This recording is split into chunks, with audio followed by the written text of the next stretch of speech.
The views expressed on the Nova Society are those of the panelists and guests and do not necessarily reflect the views or opinions of the Phoenix Research Institute or any institution which any panel member is associated. I'd like to welcome everyone back to the Nova Society. I'm your host, Dr. Brooklyn Ann Weldon, and I'm here with my panel, Dr. Scott Gershwer and Dr. Mark Bound.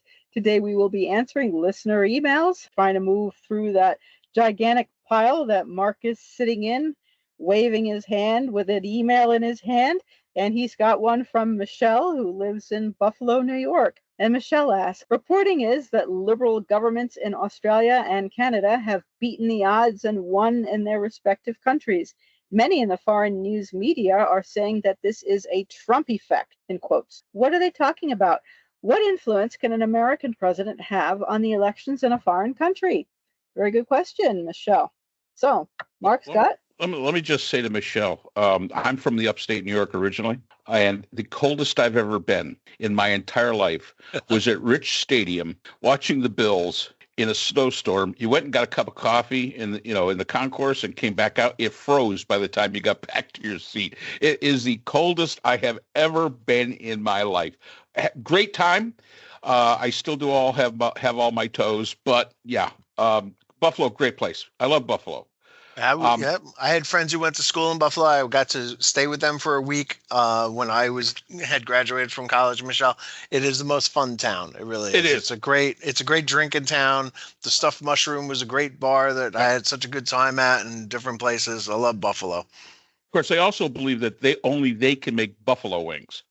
Yeah, I'll go with that. They were pretty good in Albany. I must say, but you know what? The Buffalo, the wings are great, and they're nice and hot and spicy. They go great with beer, and love everything about it. I would never want to live in Buffalo, but I have enjoyed visiting. Great place to visit. All right, so the question is, okay, now that we've said a lot about Buffalo, what was the question again there? There's something about the fact that does an American president have an effect on foreign? Oh, that's right. Foreign elections. So I would say yes. I would say yes. That the liberals, the Carneys was, if you look back 4 months ago, the liberals were dead in Canada. And if you look at Australia, and I can't remember who the prime minister is now, it'll come to me. It's rare that they reelect a prime minister, and they were left for dead. And the fact they had less than a 1% chance in both countries of actually winning the election, and the people have come out and said, no, we don't want conservatism, not because we don't like conservatism, but because we're afraid it might lean toward, this Trump effect. I think it is. I think there is such a thing as a Trump effect. And I think there's a lot of facets to what we might call the Trump effect.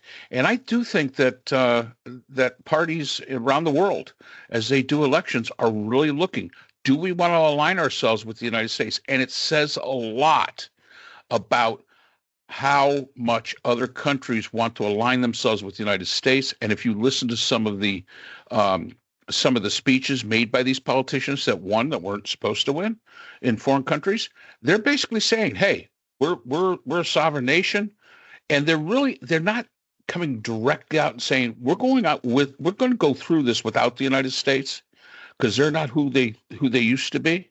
They're not saying that directly, but if you read between the lines, that's being said a lot. Just as we were talking in the last podcast when Carney was in the Oval Office, and basically looked Trump in the eye and said, some places are never for sale, like Canada. You don't think that's not what got him elected? And he's an economist. He used to run a bank. He's a money guy. And with the tariffs, I think the Canadians, who are very smart people, said, we need a money guy to be in there to protect us from the idiot from the South. So here's what I think the world sees. I think the fever has broken in the world, and that there was this idea of like, maybe we could use a strong guy like Trump in our country too, and we need a tough leader. And then Trump comes in this second term, and he's not only not a good leader, he's incompetent. everybody in his administration seems to be almost willfully incompetent. I mean, stuff that should be simple enough to do doesn't seem to be. They don't seem to have the capabilities of it, and he looks like, things are not going well. The United States has lost a lot of cachet around the world, and they're looking at it and going, you know what? We don't want this for our country. And so the Trumpy guy in Canada, he loses, and anybody who might be Trumpy in Australia, they're going to lose. We've seen it in Germany as well, right? We saw it in England as well. So this seems to be a global trend where people are like, you know what? We'd rather have just competent people, even if they're slightly woke, people, than somebody who's like just incompetent and doesn't know what they're doing and comes across as being uninformed, uneducated. I mean, the answer that Trump gave the other day to ABC News about the Declaration of Independence, man, if that didn't like just make you bust out laughing or crying, I don't know. Like, it could be either one, and both responses would be perfectly logical. He was asked, he's got a framed picture of the Declaration of Independence on his wall. He was asked what it means, and he says, well, it means what it is. It's a declaration of love and unity and respect. And the look on the reporter's face was of shock. No, sir, this was a declaration of one country leaving another, the opposite of unity. And I mean, like, the president of the United States doesn't know what the Declaration of Independence is about. He's got no use for the Bill of Rights or the U.S. Constitution. He's losing in court all the time. He, lost up, as Brooke said, in Maine. He's losing all over the place in court. And, he even expressed some shock when he was told that due process is due to everyone. And he said, well, that's going to be like 2 million, 5 million cases that take a couple of years apiece. We can't have that. Sir, that is this country, right? We have due process. You don't have to be a citizen. It's persons have due process. And I think the fever has broken, and free countries who get to actually vote and their votes count have abandoned their right-wing strongman types and are going with a more moderate form of governance. And I would also say that probably the fever is broken as far as the American-centric attitude in the world. And that's a shame for us. You're going to find countries that are basically saying, hey, we can go it without the United States. We went without the United States before it was the United States. We can do it again. And let's keep in mind, the United States was not a great power until the beginning of actually not even the beginning of the 20th century. We were a minor power. It was only in World War II that we became a true world power. So, the fever, I think, is broken there as well. I think the Europeans realize that they can do a lot without having to rely on us. I noticed that India and Pakistan right now are in the middle of a conflict that might be beginning to escalate. If the United States was a power broker still, I wonder if that would have really happened today. Would that have actually happened? Because usually a country like the United States can be there and be that mediator and be that wedge that keeps these things from escalating. We don't have that ability right now. My only concern is, and I hope it's not the case. Now, Scott always says that our greatest commodity, natural resource here in the United States is our consumerism. That might save us, believe it or not, because other countries understand that we're going to buy. And I agree with him in that. That is one of our greatest resources. But my question is post-Trump, in 2029, no matter who takes over, will we ever be able to regain that status that we once had? Or have we so badly weakened ourselves to the point where we are going to become the pariah? Our only thing is going to be just send us stuff so we can buy it.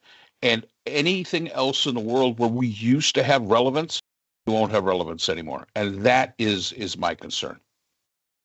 Well, we may, excuse me, we may also not be able to afford to buy anything if our economy is crippled, in which case we won't have anything. And I was thinking about the question, Michelle, another challenge for other countries to align themselves with America and Trump is that Trump is all cozy with Putin, and Putin is all buddy with North Korea. And to align themselves with Trump means saying that we agree with Putin and North Korea. It's a little bit more difficult with China and Xi because China has a lot of stuff to sell. So people have to be a little bit more careful with that, but nobody that I'm aware of really needs to, except Trump, needs to say, "Oh, I'm all for Putin and we're going to vote with Russia on these issues." When countries see that Trump has abandoned allies, then to side with Trump means also that they would be supporting abandoning allies and fracturing relationships. And that would be the wrong signal to send to other. And so the United States is going to be abandoned. I mean, we already are being abandoned. And Trump's behavior is such that he needs to be marginalized and ostracized.